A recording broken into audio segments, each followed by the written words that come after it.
There is one measure by which we will be judged by the people who come after, and that's the health of the land base. That's the only thing that matters. The only thing. They're not going to care for nice people. They will care that they have water to drink, and that they have food to eat, and and they're not being poisoned, and that the planet hasn't gone to runaway global warming. That is what matters.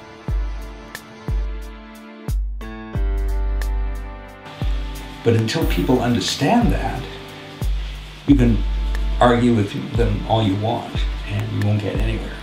They really have to see that and accept that before you can have any sensible conversation about what to do about that.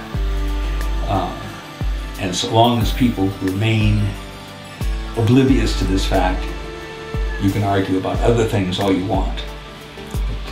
But till they see that we really are facing a calamity, not for the planet, because life on the planet will go on just fine without us.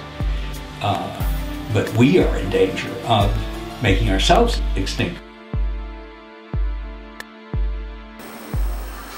It's very hard to imagine what a long-term future is going to be like for architecture, what the long-term plans.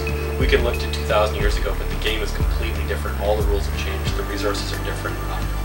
It's impossible to know how we're going to be living on this planet, if at all, in 100 years, 200 years, or 300 years. The industrial experience was a story with a beginning, a middle, and an end. It was a narrative. It wasn't just something that is established and then goes on forever.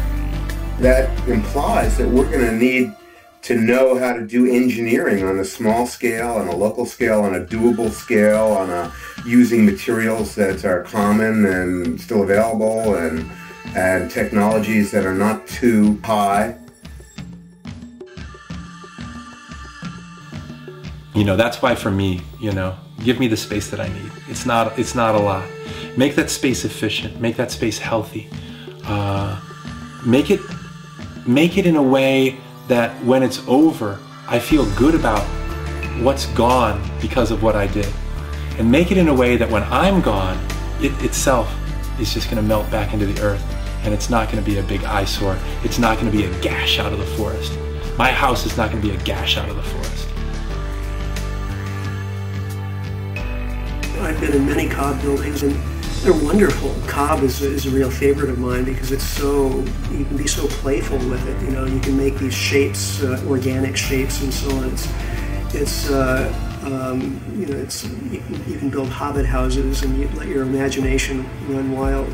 You're not confined to these, flat walls that end in square corners, which is really so boring.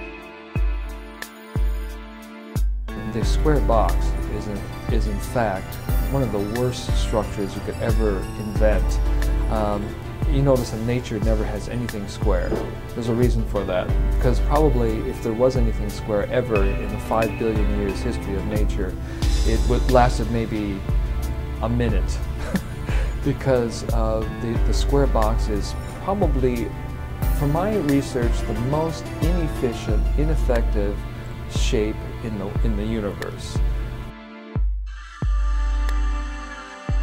We need to reinvent these ideas around sheltering ourselves such that it allows us to enhance community, because in the energy scarce future, the real social security will be being on good terms with your neighbors. So we need to figure out how our living arrangement can support that, can support us being on good terms with our neighbors, being friends, being there, showing up for other people who live near us.